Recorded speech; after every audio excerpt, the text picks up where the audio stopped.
Hello friends! It's snowing! Andito tayo ngayon sa Mojiko. May konti lang tayong lakad dito. Tapos tatawid tayo dun sa kabila para dun sa Karato Market. Pero guys, it's snowing. It's so wonderful. Ayan. Hindi ko lang alam kung kita sa camera, pero ang saya, 'di ba? Ang lamig niya, pero hindi kasing lamig kahapon na parang yellow yung kamay ko. So far kaya pa naman so far. So hopefully ganito lang buong araw, pero it's so magical ride. 没有人要去追的。没有人要去，每个人都要去吃。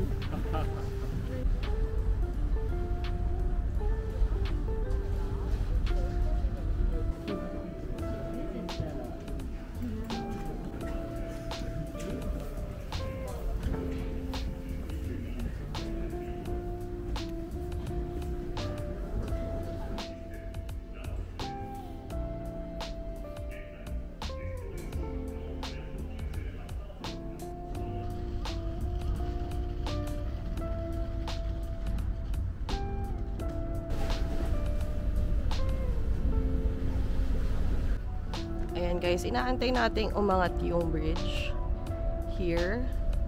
Kita niyo ba yung sign? Ayan. Mojiko. Tapos pumasok kami dito. Ang dami dyan Japanese dalang ganda. Kasi ito daw, restaurant na lang. Wait, sana? Ito restaurant na lang siya, pero ang ganda, diba?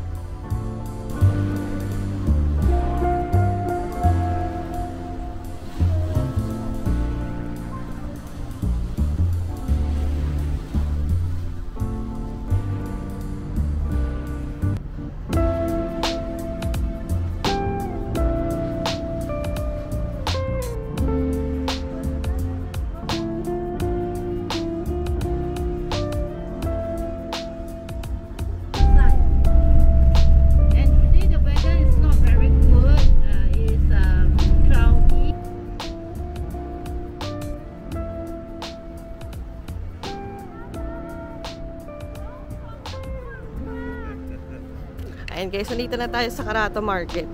And we're going to eat sushi. Ayan guys. Ito yung binili natin. Ito yung binili natin. Lagi may nahanap tayong upuan. Ayan, this is our lunch. Actually, met a friend sa bus. So, bumibili siya ng beer. Galing siyang Barcelona. Ayan. Tapos may drink tayo. Tried this sa Nagoya, pero gusto ko siya.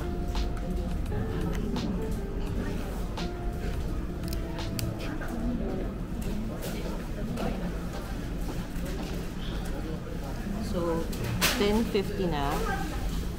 Kailangan nasa bus na tayo ng 12, kaya lahat umamadali. Guys, sobrang mukha siyang masarap. Oh. Yan. So, sabi dito, okay daw yung best na sushi kung gusto mo matry. So, I'm excited. Bumili nga siya ng puffer fish, pero hindi kasi... Actually guys, hindi ako mahilig sa isda. So, pushing to my limits ako. Pero, I wanna try kasi talaga. If hindi, then hindi. Ayan. How did you learn Japanese? Is it your work? A YouTuber. I see the YouTuber. But for 1-2 weeks, maybe. For example, Palawan. You should, or Boracay. Boracay. Well, Boracay. I'm not really interested in the surfing, but in the nice, beaches and not the tourist places. So people doesn't. Special years, very rare, very hot. You can.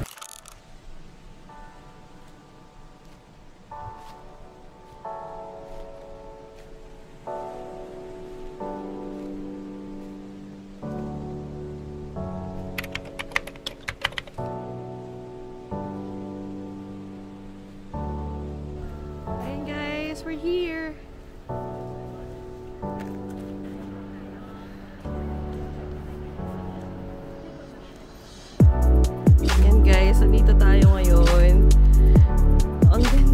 dito. Sobra. Hindi ko alam kung nabibigyan ng justice ng video natin. Pero it's so beautiful here.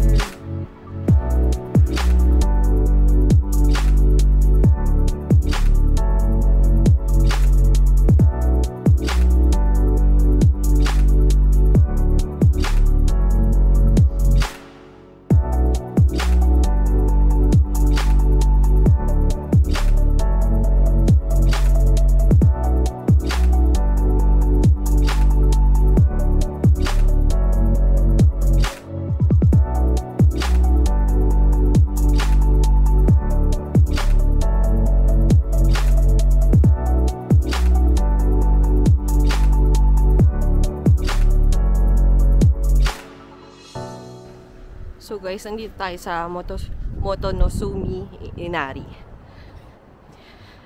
Aba, ganda dito. Naiwan na ata ako ng group ko. Pero ang ganda niya.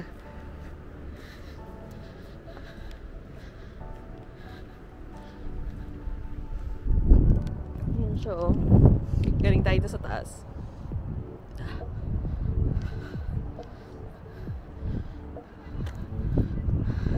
Gusto ko makit doon. Nandun yung friend natin, yung friend natin, nagaling Barcelona. Kaso takot ako umakit doon. So baka hindi na ako umakit. Grabe guys, sobrang lamig. Oh my God guys, look at this. You have to see this guys.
This place cannot stop here for photo. Are you?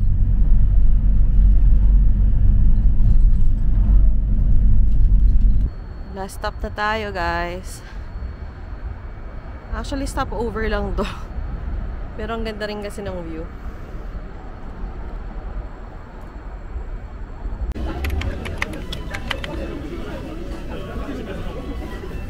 다시 내려가. 여기는 라면 말고.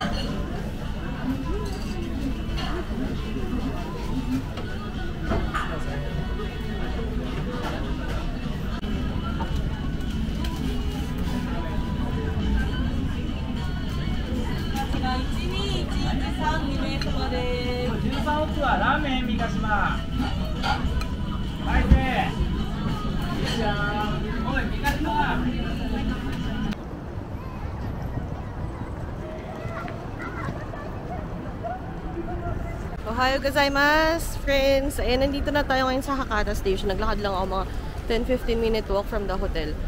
Punta tayo ngayon ng Haus den Bosch. DIY to, hindi ako nag-day tour. So, tara. Ayan guys, nakabili tayo ng ticket. Dito bibili. Doon sa green daw na mga booth. So, ito yung ticket natin. Binili ko yung reserve seat. Ayoko nang wala akong upuan. Kasi last time na ginawa ko yung parang DIY, tapos wala akong reserve seat. Nag-end up ako nakaupo ako sa lapag pagbalik ko. So, okay na yung may reserve seat tayo. Medyo pricey lang siya, pero okay lang. Kasi malayo yung pupuntahan natin. Mga 2 hours siya. So, tara na.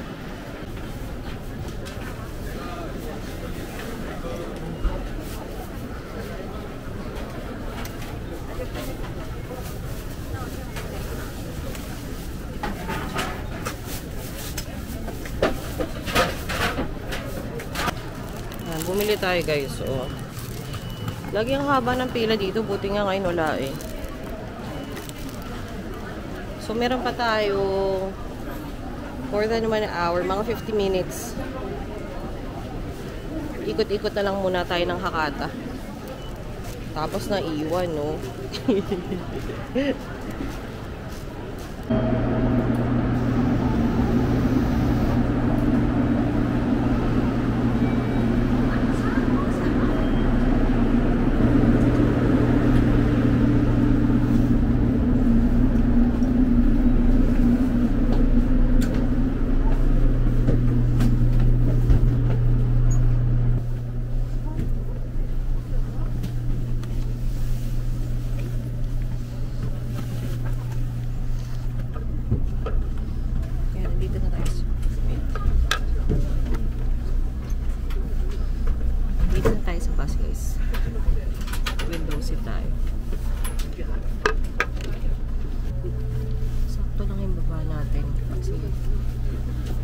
Pagkababa ko, dumating din yung train. Pero aalis to in 5 minutes. So, may waiting time naman siya ng 5 minuto.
And guys, after 2 hours na train ride, andito na tayo ngayon sa Houston Bosch.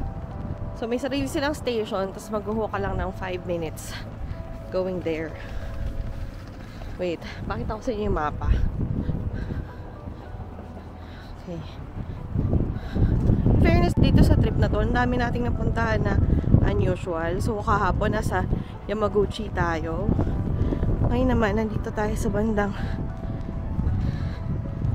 malapit na tayo sa Nagasaki. Pero nandito tayo sa Sasebo. Tama ba?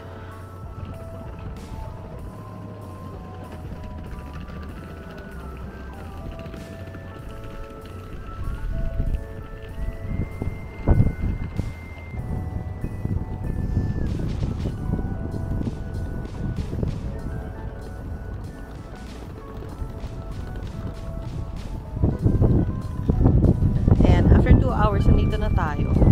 By the way, fun fact about Houston Bosch. So, Houston Bosch means sa English is house in the forest. Binilt to commemorate yung Edo period. Kasi nung Edo period, diba, nagsarado yung buong bansa. So, nung time na yun, ang pwede lang pumasok sa loob ng Japan, well, technically, hindi pumasok, pero pwede lang mag-trade is yung mga Dutch, mga taga-Netherlands. Yung time na yun, mga arts, literature, tinitrade nila kay Japan.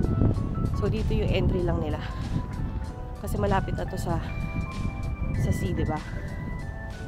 So, nung time na yun, ang pwede lang pumasok sa Japan and mag-trade is yung mga Dutch, mga taga-Netherlands, and Dahil doon, binil to, itong amusement park na to, around 1994 para i-commemorate yung samahan ng dalawa during Edo period. And also guys, ito nga pala yung largest amusement park dito sa Japan. So excited ako kasi although hindi pa ako nakakapunta na Amsterdam, kasama siya sa bucket list ko. So having a piece of the Netherlands for now will do.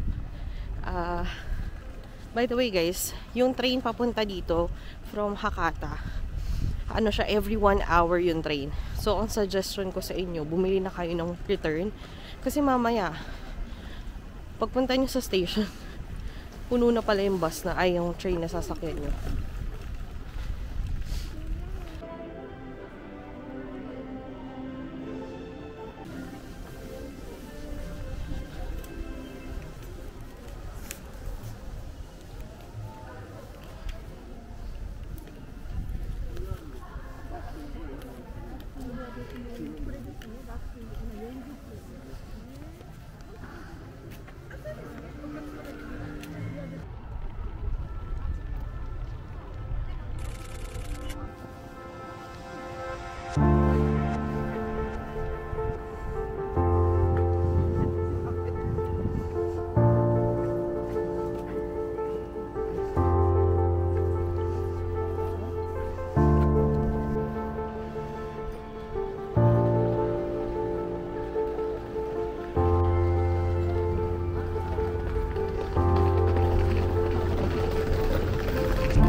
Ayan. So far, ito pa lang yung nakikita kong Dutch theme na food.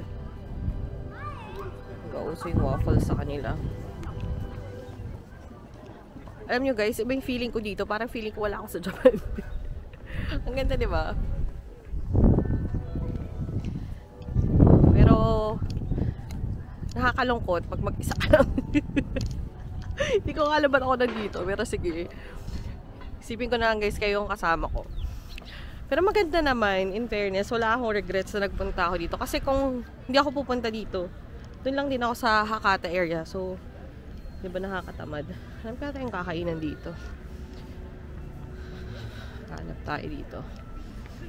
Kukorek ko lang yung sarili ko. So, nasa Nagasaki area talaga tayo. Tapos guys, ito yung kailangan kang bumili nito bago ka umalis. Ang ganda, di ba? So, kailangan natin bumili niyan bago tayo umalis para matikman natin. Yan daw yung best seller dito.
Japan pa ba tayo? Oh, diba? Ang ganda. Nag-lunch na ako kanina, guys, sa ano. Nag-lunch ako sa Pepper Lunch. I want something familiar kasi parang hindi nakakabusog yung ibang option. Gusto ko lang mag-rice, ganun.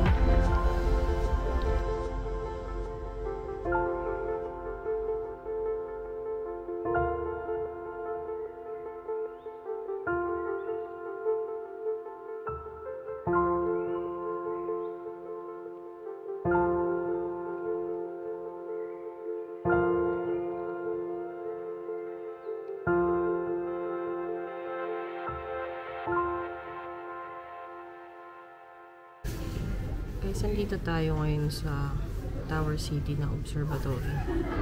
Kita yung layout ng buong amusement park. Ayan, para makita nyo. Ayan yung mga residential houses. Nakikita nyo ba yun? Ayan. Parang wala tayo sa Japan.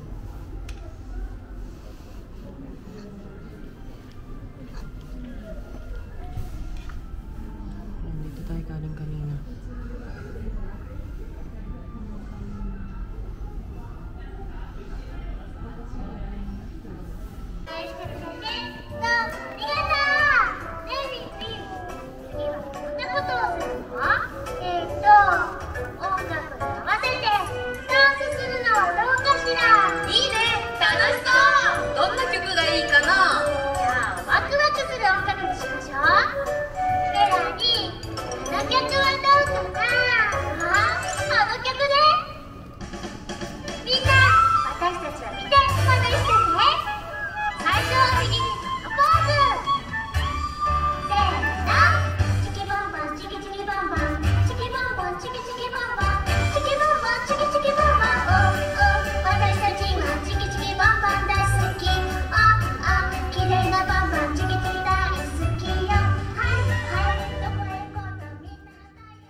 Tapos guys, ito yung Hotel Amsterdam. I'm not sure kung ito yung entrance. Parang feeling ko hindi.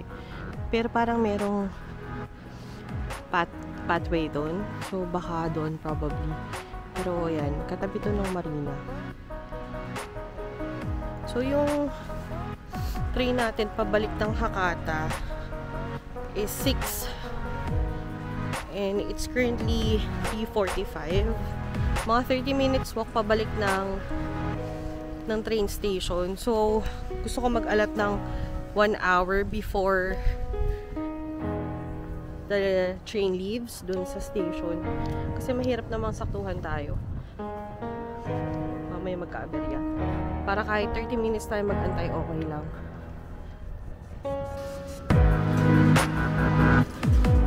Oh my God, guys.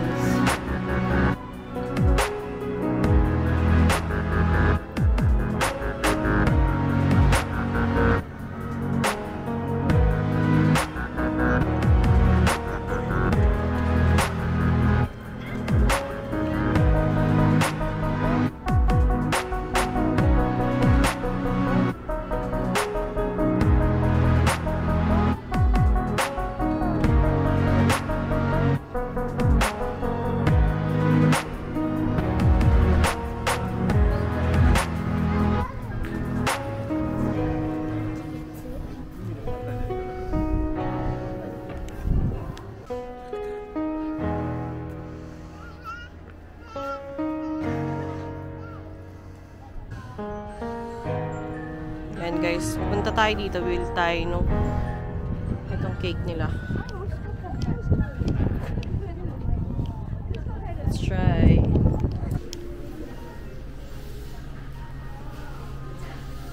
Ito daw kasi yung bestseller dito guys. Mga Castella cake nila. Problema ko lang, kung bibili ako nito, expiration naman niya matagal pa, so pwede.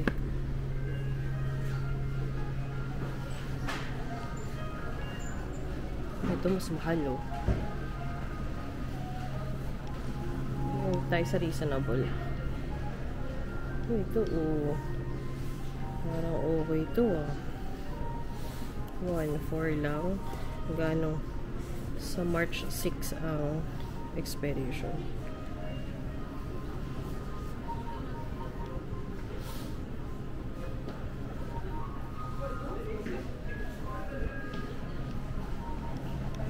Ano ba tayo dito?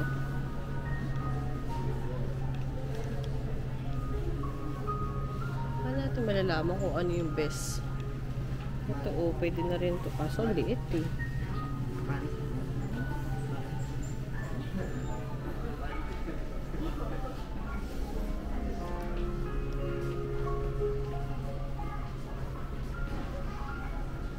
$800.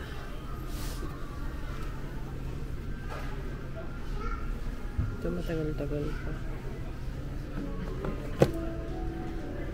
800 lang. So ito ata yung bestseller nila. March 6 yung expiration. Ayan, 1.5.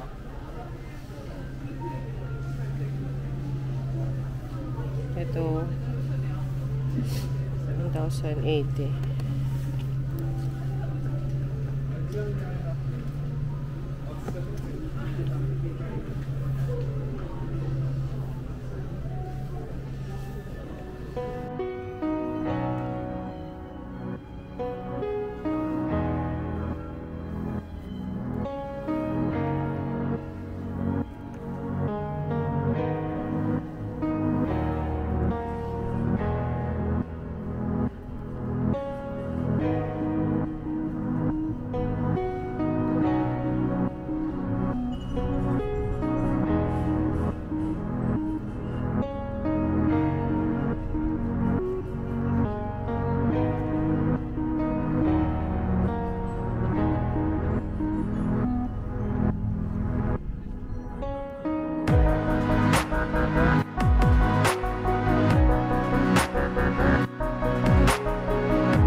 Sisipunin ako dito.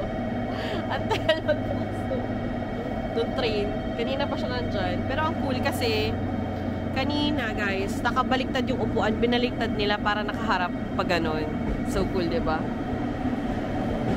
Wala pa akong kasamang pasahero. In 10 minutes, aalis na.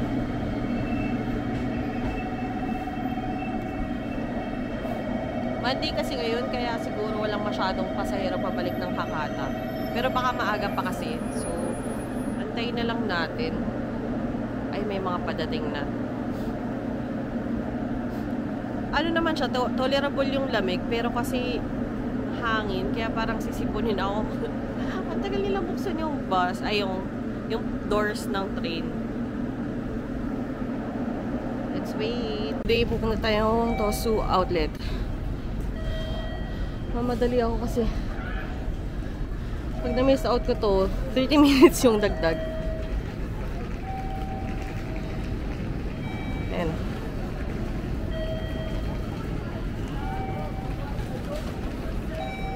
Ang pleasant tong weather today. Pero mas warmer daw. Tsaka mataas ang araw ngayon. So, that's good. First time ko makakita ng araw dito. Ito na lang muna nga tayo. Yung mga kapon talaga hindi sila sanay sa nagbablog. Ayan, so today outlet lang tayo kasi bukas sa uuwi na rin tayo kaya mag-outlet na ako. So far guys, alam nyo, sobrang saya ko kasi na-accomplish natin yung dapat natin puntahan. Wait, pakita ko sa inyo yung platform.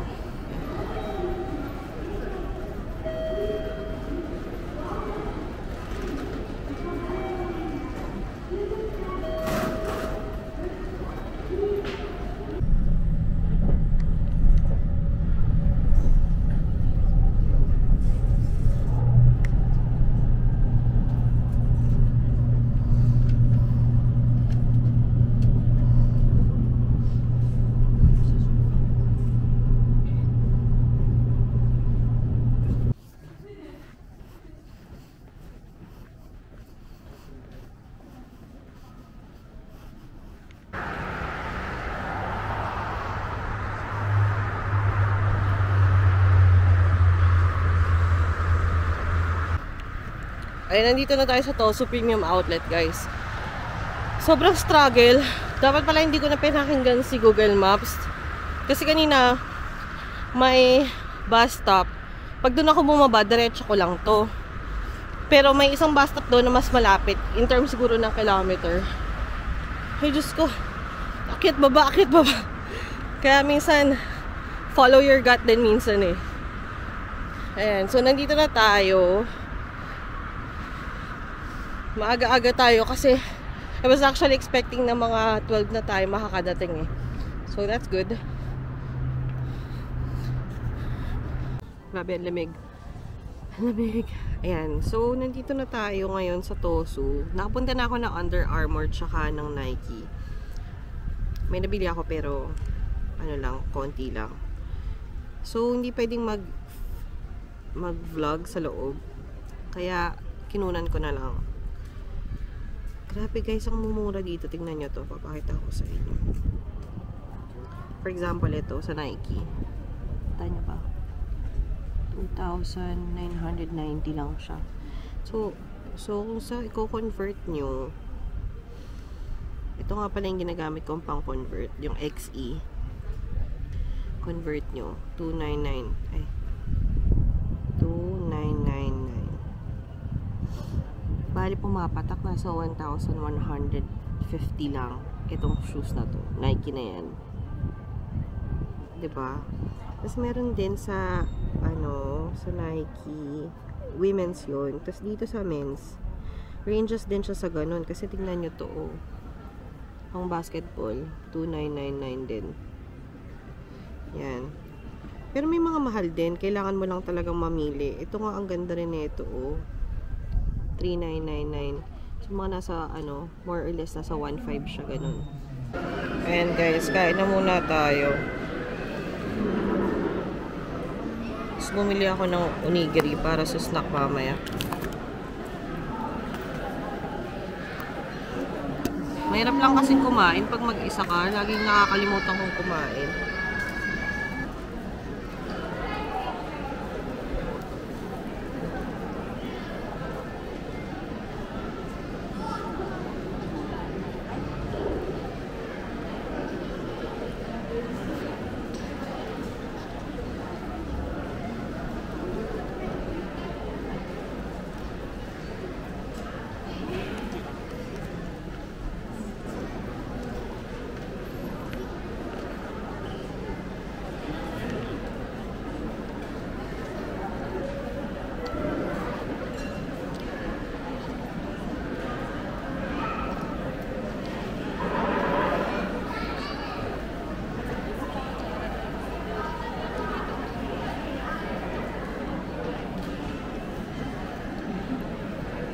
Ayan. Hello friends. Ayan. Ngayon ko lang kayo nabalikan. Kasi nag-shopping tayo for the family. Hindi ako namili. Yung family ko yung nagpabili sa akin. Wait nga, tanggalin natin to. Ayan. Ayan. So, nagpabili sila ng Onitsuka. Tapos, nagpabili ng sombrero yung sister ko, Levi's. And then, may kasama na dito Nike tsaka ang tawag dito? Under Armour. Kasi malaki naman si paper bag. Ayan. Nagpapahinga lang muna ako kasi napagod talaga ako. Ang laki na ito guys. Sobrang laki. Tapos hindi nga ako makapag-video kasi nga most of the time hindi pwedeng magkuha. So papakita ko lang sa inyo yung mga in-screenshot ko. So for example, ito. If you're going to buy this here sa Onitsuka Tiger, 12,100 yen siya. Pero dahil tourist tayo, meron tayong tax-free. So, ito is magiging 11,000 na lang. So, kung pupunta kayo ng Pilipinas, kung uwi kayo sa Pilipinas, yung mga Onitsuka Tiger doon, kaya lagi kami namimili. Ang Onitsuka Tiger sa Philippines, mga around nasa 8 to 10,000 pesos. So, this being 11,000 yen lang, which is roughly 4 to 4,500. Half ng price, diba? Not so bad. And then, nagpunta rin ako ng diba, nag-Adidas ako. Guys, sobrang daming mura dun. I'll show you. So, pag nagpunta ka ng Adidas, kapag bumili ka ng isang pair ng sapatos, meron kang additional 20% discount. So, for example, ito, 4,999 na siya. Bawas pa yung 20% discount. However, hindi sila tax-free. So, similar with this one. 5,499. So, sige, ano natin? Complete natin. 5,499. Bawas mo yung 20%. So, magiging 4,400 na lang. So, kapag kinompute mo siya, 1,600 na lang. Ayan, itong shoes na to. 1,600 na lang siya, Adidas. Can you see? Ayan. Similar with this. Ganun din yung presyo. Minus 20% discount din. And then, meron din silang mga gazelle. Ito. Ang ganda ng color nito. Blue, yellow, and white. 7,199 siya. So, kung babawasan mo ng 20%, magiging 5,760.